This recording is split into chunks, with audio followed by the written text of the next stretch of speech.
Buenas noches, una nueva emisión de la Gran del Sistema. Vamos a ver lo que sale de acá. ¿Por qué tengo que creer yo todo lo que nos dicen de este culebrón de la bolsa de dinero en el convento de General Rodríguez? Titular catástrofe, a triple columna de Clarín. Detienen al vice de Derido mientras intentaba ocultar bolsas con dólares. Y la bajada de línea señala: exfuncionario acá, José López, quería esconder en un predio General Rodríguez bolsos con dólares.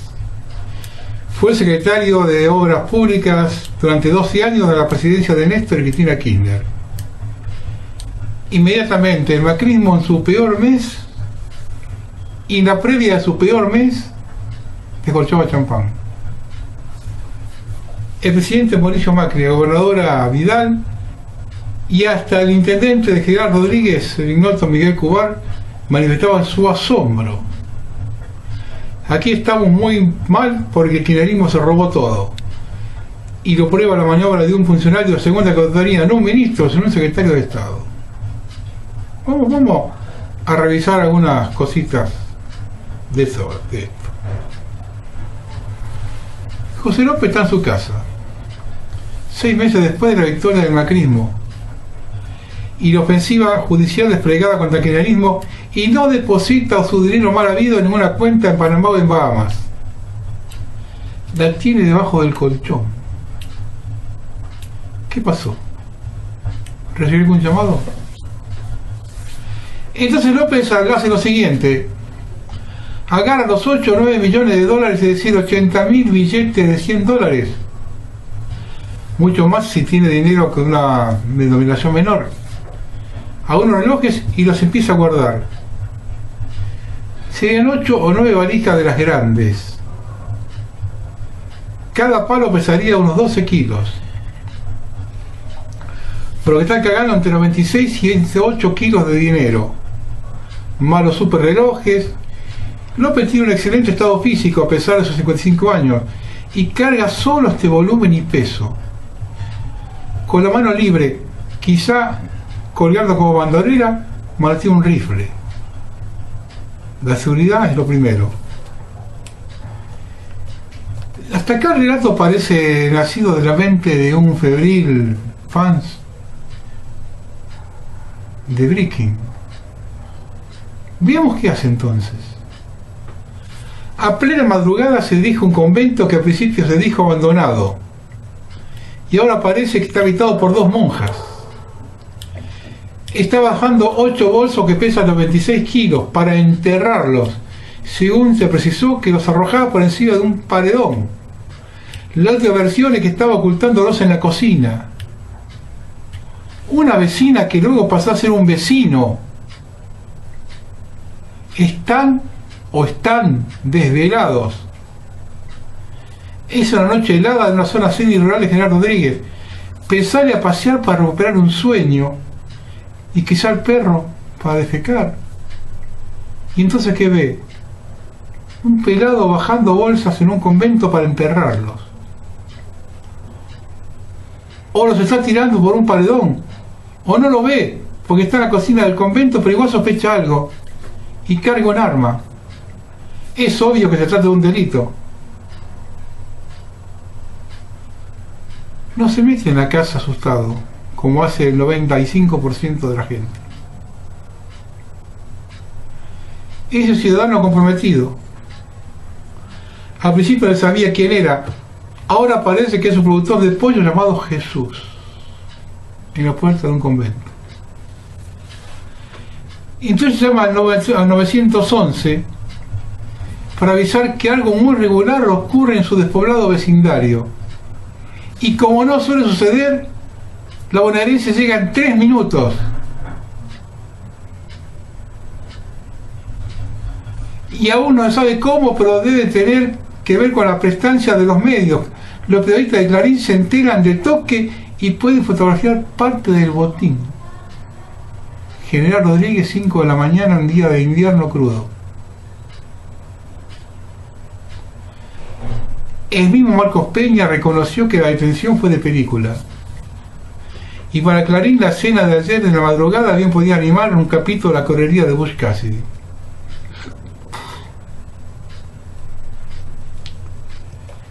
El champán del macrismo, el Poder Judicial y Clarín no solo emerge del imaginario que estos despierta sobre la gestión kirchnerista.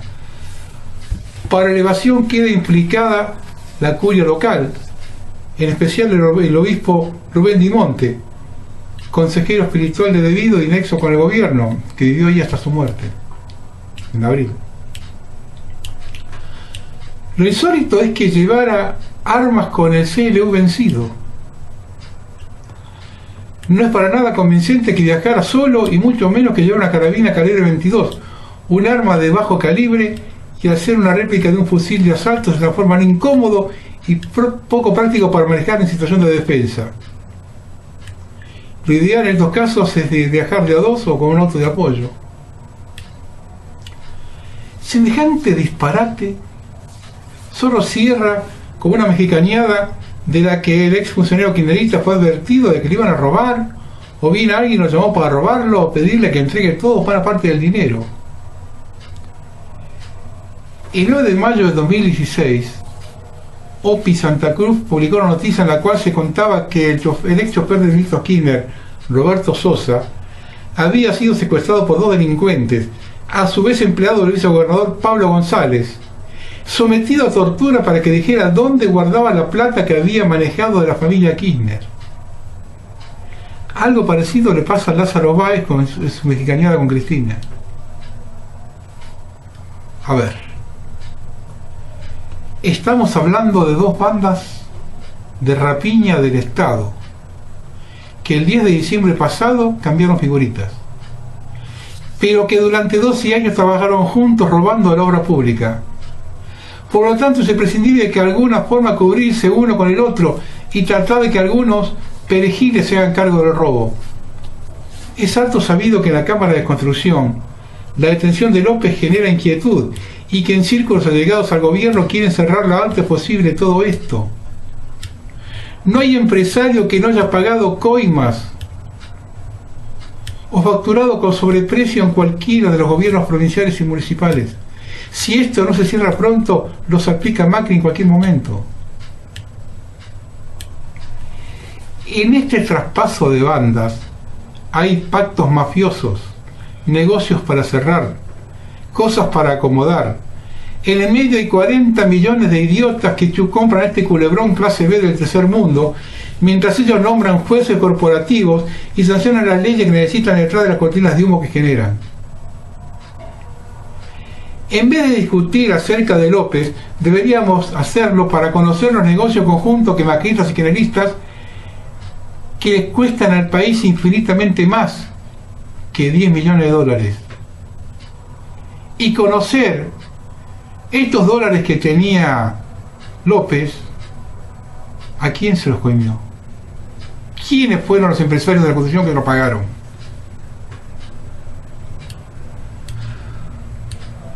Y una demostración de este pacto es el tema del dólar futuro. Prácticamente todo el espectro de Cambiemos, con Mauricio a la cabeza, han comprado dólar a futuro. Y lo han hecho luego que el resultado de las elecciones les garantice que ellos serían quienes estableciesen el precio de la moneda.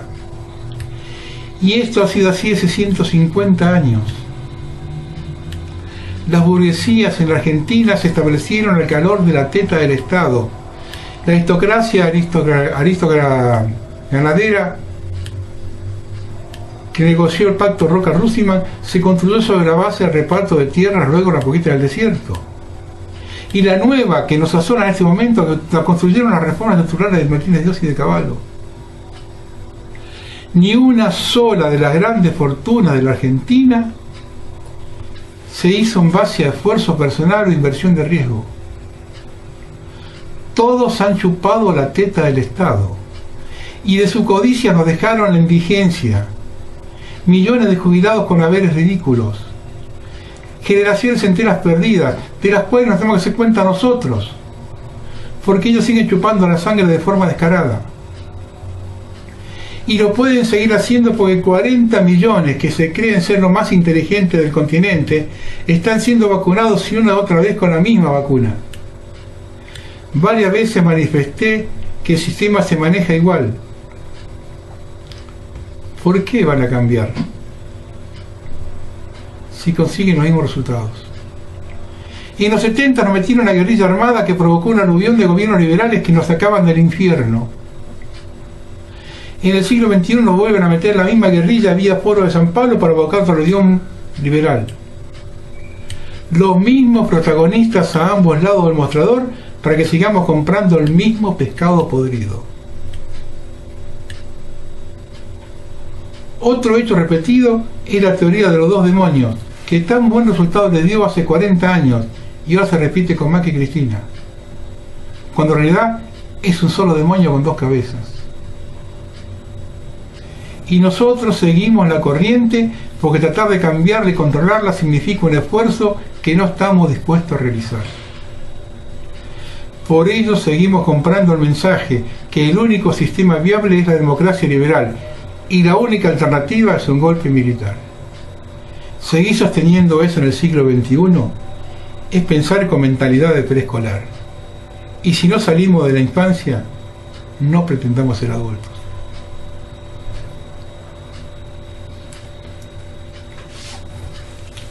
Y el informe que mandó Lázaro Jones, para que vean que mientras todo el mundo mira el culebrón este que yo dije recién, ellos por abajo siguen sancionando cosas.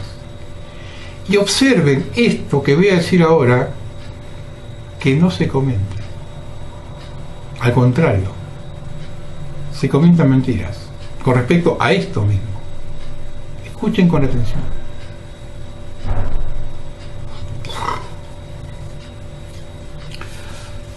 Para revertir el mal humor social que generaron algunas de sus medidas, el miércoles pasado el presidente Macri presentó ante el Congreso su proyecto de ley ómnibus de reparación histórica para jubilados. El mismo reconoce el derecho a jubilados que se encuentran en el proceso judicial y establece parámetros similares para quienes aún no lo han hecho, abarcando un total de 2,5 millones de abuelos. Para financiarlo, el gobierno propone un controvertido blanqueo de capitales que generó mucho ruido político, incluso dentro de la fila de Cambiemos. También el uso de utilidades del Fondo de Garantía de Sustentabilidad del ANSES. Pero no obstante las reiteradas negativas a la venta de las mismas, el bloque justicialista, empiezan a escuchar, junto con el Frente Renovador y Cambiemos, firmaron un dictamen de mayoría en la Cámara de Diputados en el que autorizan a la ANSES a desprenderse sin más trámite del 40% de las acciones, al autorizarlo a reducir su tenencia en el fondo del 12 al 7% y solo prohibiendo su venta en caso de que se traspase este pico. Así esos bloques de diputados se han convertido en objetivos cómplices de Nicky Caputo y los empresarios que lo secundan, haciendo recordar a los aciagos tiempos del contubernio de la década infame del 30. La idea de Cambiemos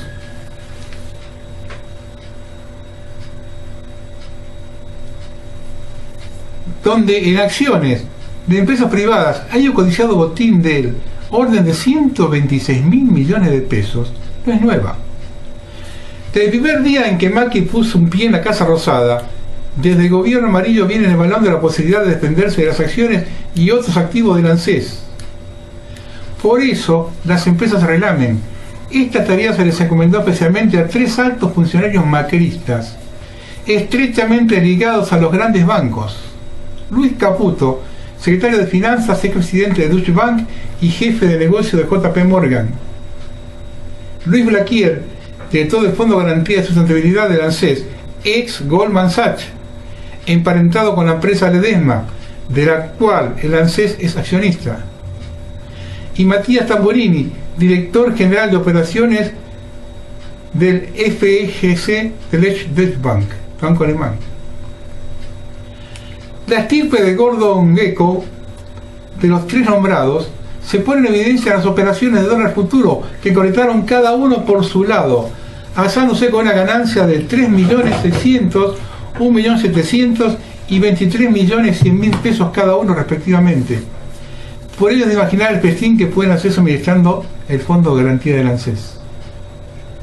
A esto se sumó nada menos que el hermano del presidente Mauricio Macri, Nicolás Quique Caputo, propietario de la empresa Mirgor, cuyo 22% del capital accionario lo detenta el ANSES y tiene 781 millones de pesos en utilidades acumuladas y no distribuidas. Empiecen a escuchar con atención esto.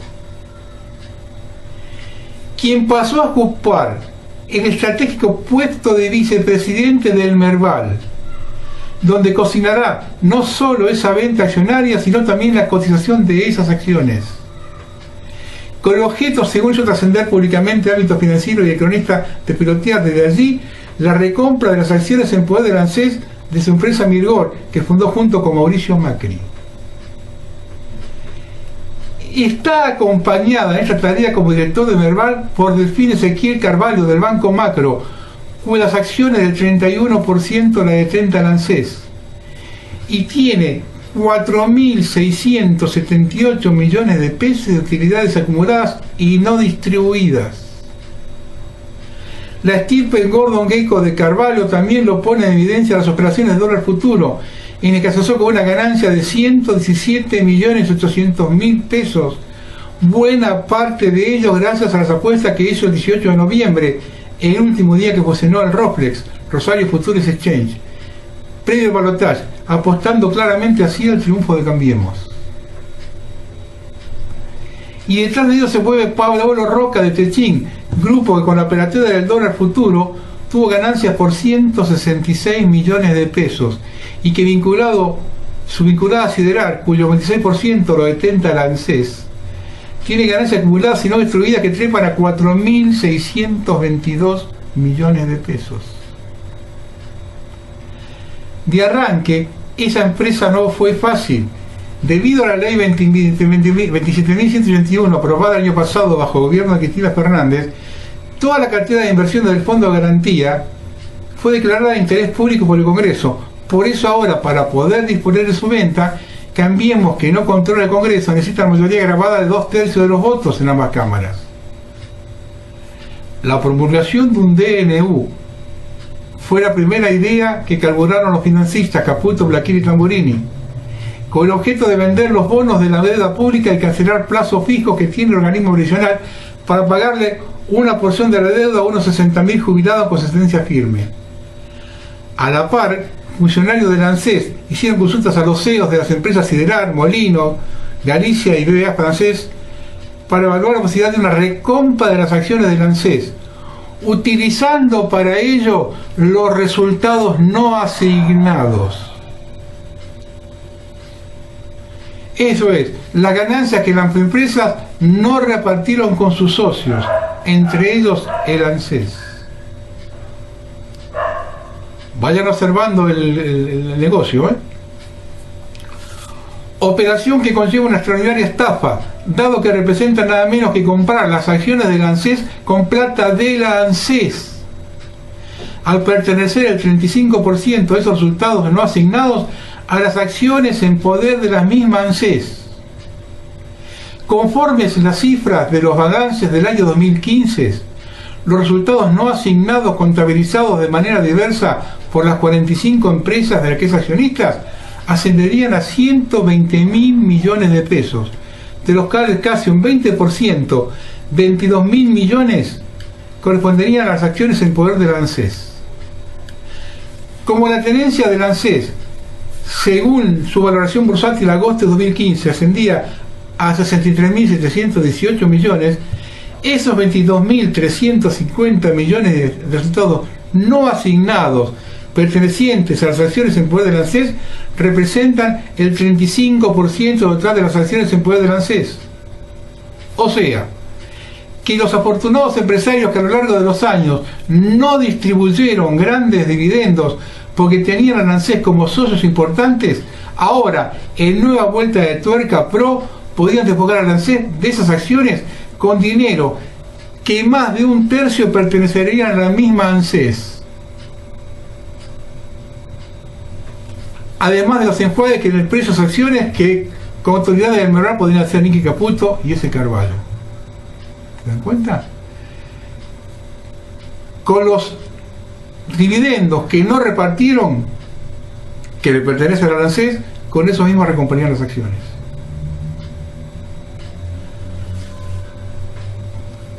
Como en el caso de un DNU para liquidar estos millonarios activos provisionales era peligroso en términos jurídicos, la idea planteada por Caputo, Blaquet y Tamborini tuvo una vuelta de rosca y en un momento político complicado terminó convirtiéndose en un osado proyecto de ley ómnibus, con la modificación de más de 100 leyes. Con el actual, el gobierno ahora pretende regularizar la situación de 2,5 millones de jubilados mediante un blanqueo de capitales y la disponibilidad de la cartera de inversiones del ANSES, en donde, para garantizarse el voto dócil peronista, se incluyó a última hora la ratificación de los acuerdos que las provincias firmaron con la Nación para recuperar el 15% de la coparticipación que se dieron al ANSES en 1992. Chantajeamos, ¿eh? Pero observen estos detalles. Conforme las actuales cotizaciones, se trata de un botín de más de 126.000 millones de pesos. Esto es lo que hoy habría detrás de la venta de las acciones del ANSES. Esto se conforma por 93.000 millones de pesos el valor actual de las acciones y 33.000 millones de dividendos, resultados no asignados, actualizados a la fecha con el mismo índice de valorización de las acciones, que las empresas privadas decidieron no compartir con el Fondo de Garantía Social del ANSES, y con las cuales el macrismo, haciendo la gran pro, audazmente planea que se puedan recomprar sus acciones. Son 33.000 millones de pesos en ganancias líquidas, que curiosamente ni al ex titular del ANSES, Diego Bossio, ni al actual Rosa Bilbaso parecen importarle. A pesar que con esos dividendos se pueden pagar holgadamente todos los juicios al jubilado con sentencia firme, que actualmente suman 50.000 y son unos 12.500 millones, quedando además un saldo para cancelar los 82.000 juicios, o un total de 20.500 millones. Representando esa suma un importe un 65% superior a lo que se estima que se podía recuperar con el blanqueo de capitales. Estos datos surgen de los últimos balances de las empresas reacerradas al 31 de diciembre del 2015, apareciendo resultados como asignados, resultados no asignados, reserva para futuros dividendos, reserva facultativa, reserva especial y otras figuras contables. Su compulso directa a los balances fue la única manera de obtenerlo, dado que desde el 2012 a la fecha el ANSES no informa nada respecto a las utilidades que generaron las acciones en las empresas privadas, ni de cuánto fue su tasa de reparto a favor del Fondo de Garantía. En su página institucional solo tiene información actualizada y parcial del ejercicio de 2015. Mientras que en los informes trimestrales del Fondo de Garantía presenta ante el Congreso, incluso el último que acaba de presentar Blaquier, tampoco informa nada de esto. Tratando de simular la omisión de esta información esencial, la ANSES se explaya informando cuántos impuestos y contribuciones pagan esas empresas al fisco, como si ellos justificaran una formidable tenencia de acciones que la que solo se entienden simbólicos dividendos. En concreto, según los balances de compañías encabezadas por Macro, Telecom, Sideral y en total 36 empresas con resultados positivos durante 2015 tuvieron utilidades que le corresponden al ANSES por 7.672 millones de pesos. Sin embargo, durante este año, último dato publicado por el ANSES, solo recibió 536 millones, correspondiente al balance de 2014, equivalente solo al 8 por mil de su evaluación bursátil de 63.718. En términos absolutos, estos 536 millones es un monto un 60% inferior a lo que percibió el ANSES en el 2011, último dato oficial consolidado y publicado. Ese año, gracias a una política agresiva de directores centrales dentro de la empresa, el organismo a través de su fondo de garantía obtuvo dividendos por 1.280 millones, a pesar de que por ese entonces la evaluación bursátil de las acciones no alcanzaban a los 22.000 millones.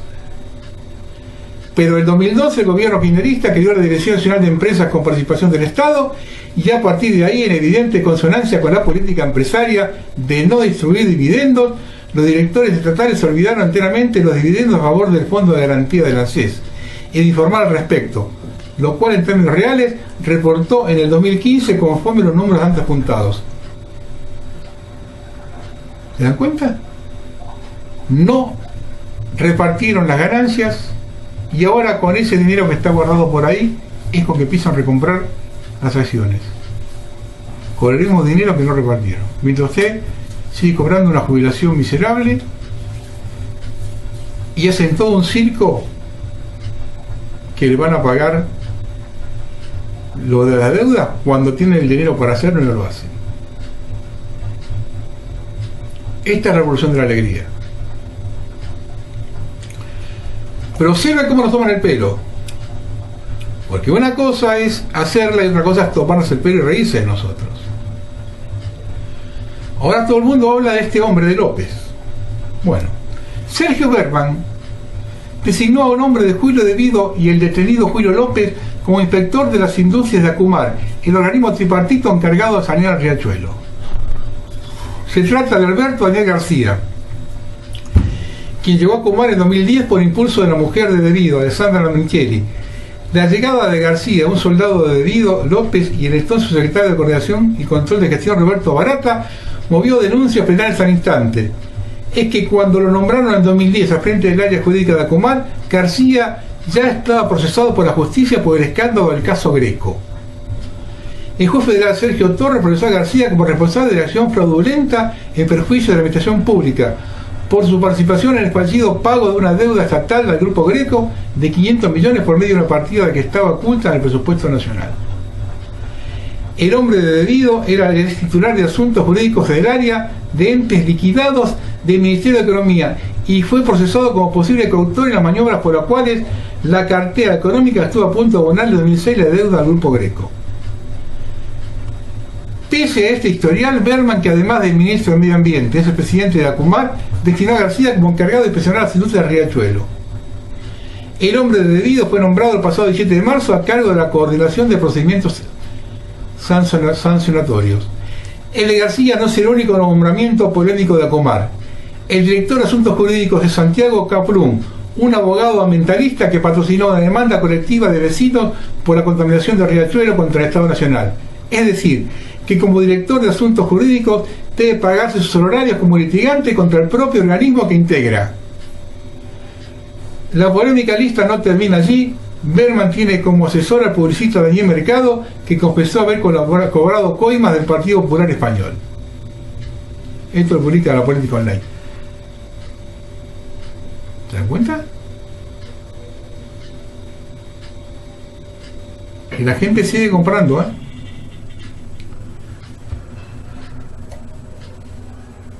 Y afuera no se la van con chiquitas también, ¿eh?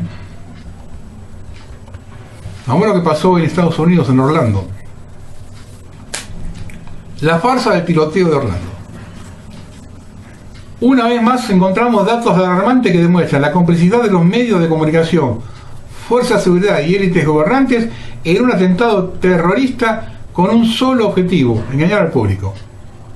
En el tiroteo recientemente ocurrido en Orlando de un tirador que abatió más de 50 personas, han aparecido declaraciones contradictorias y actores de crisis. Los investigadores señalan a la madre de Christopher Leonén, una de las víctimas, indicando que baja la cabeza en las pausas de su narración para leer un guión. Estos actores de crisis son muy habituales en los atentados escenificados como Sandy Hook o la Maratón de Boston. Las contradicciones se han manifestado en las primeras declaraciones de testigos. Los medios informativos han comunicado que el atacante fue un tirador que acabó neutralizado por la policía. Pero mientras se transmitía en directo una relación de un testigo que se encontraba dentro de la discoteca gay, fue interrumpida de la conexión en vivo tras dar esta información realmente sorprendente.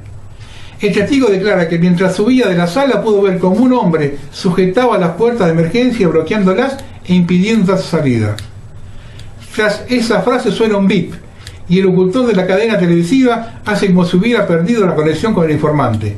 Pero queda claro que el sonido del corte es producto de una conexión manual en diferido, salvados por la retardada.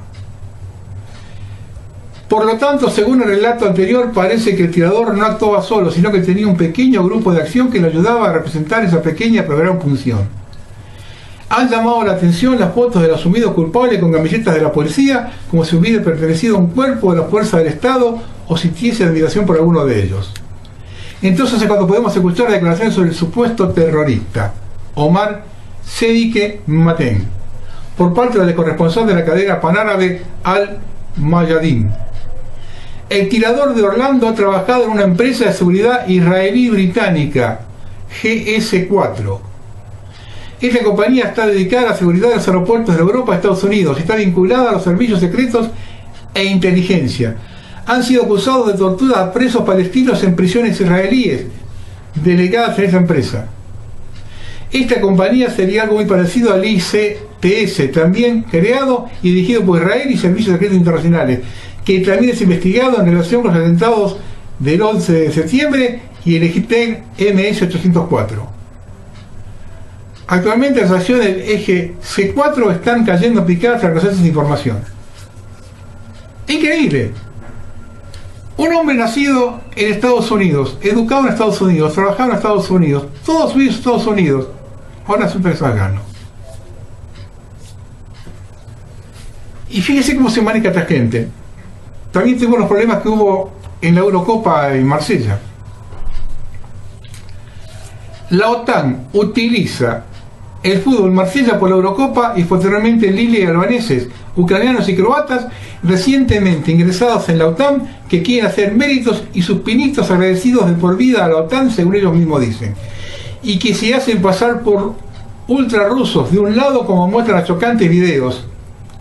Se observan las Nike, Adidas y vestimentas, que es precisamente la que se comercializa en Rusia de 1914, pero también en Ucrania, Albania y Croacia. Y del mismo lado aparecen aparentando del otro lado jóvenes marines británicos con todos los gastos pagados por como los albaneses. Y además el salario mínimo multiprofesional en 2016 en Albania, la que había fijado de 156 euros. Con ese sueldo pueden pagarse vuelos, comidas, hoteles, traslados, entradas al estadio. Que en Lille podía salir entre 25 euros en el primer pase y 935 en la final. Y las dietas de los viajes vendan 500 euros. Las instrucciones eran que parecieran rusos los que activaban los problemas con las bengalas y disturbios cuando en realidad eran albaneses. Y posteriormente buscar la respuesta de los marines británicos que ya en el fragor de la pelea las costas implican por ende a los mismos seguidores rusos que se han encargado en Francia de fichar a 3 y expulsar a 20. Los servicios secretos rusos conocen de sobra que ha sido una instigación de la OTAN por organizar los disturbios de Lille durante el día del partido Rusia-Inglaterra y Francia-Albania en Marsella, así como la previa Rusia-Eslovaquia en Lille. El siguiente paso ha sido expulsar a los rusos. Lavrov, ministro de Exteriores ruso, que no dice nada pero es conocedor de la situación de los servicios secretos, ha citado al embajador francés para pedir explicaciones. El objetivo es desprestigiar a Rusia. Estamos en pleno curso del nuevo orden mundial, en la Argentina y en todo el mundo. Entonces, todas estas cosas son totalmente frecuentes.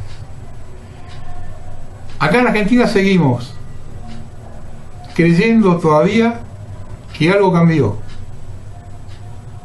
cuando no cambió absolutamente nada. Yo me cansé de decirlo ya desde el año pasado, lo vengo diciendo. El triunfo de Macri fue posible por la colaboración del kirchnerismo. Sin Cristina Fernández no existía Macri. Pero todavía hay millones de argentinos que creen que esta sarta de delincuentes que se viene robando todo hace 40 años nos van a sacar adelante. Como hay otro grupo de argentinos que creen que la otra banda de delincuentes que se fue el 10 de diciembre, que se robaron todo, eran los buenos de la película. Vuelvo a repetir, son dos cabezas del mismo demonio. Pero mientras nosotros no nos demos cuenta, van a seguir lo que hacen, lo que quieren, van a seguir haciendo lo que quieren con nosotros. Discúlpeme, hasta aquí llegué. Buenas noches.